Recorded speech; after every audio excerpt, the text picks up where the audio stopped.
Rider ka ba? O di kaya naman lady rider? Kailangan mo tong belt bag na to. So, ito yung ginagamit nating belt bag, guys, pag nagra-rides tayo at pag nag-vlog tayo. Paano ba naman kasi?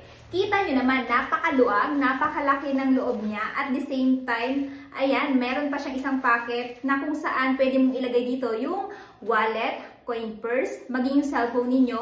Plus, pwede pa siyang i-expand, guys. Kung halimbawa talaga marami kang dala, pwede nga kayo dito maglagay ng t-shirt, eh. O, ayan, o.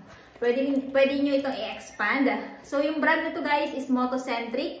Ayan. Tapos, napaka-foamy din niya dito sa pinakaloob. So, kung susuotin nyo to, napaka-comfy. So, this one, guys, is waterproof.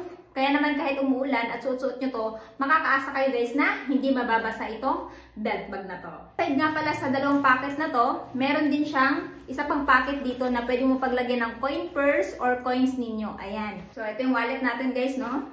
Dalawang wallet, alcohol, dalawang lipstick, tissue, ayan, mirror. Na-expand siya dahil ating binuksan yung zipper dito. Napakakapal din ng buckle, guys. And adjustable po itong strap niya, no? Kaya naman guys, kung interested kayo, mag-check out na habang available pa. Let's go!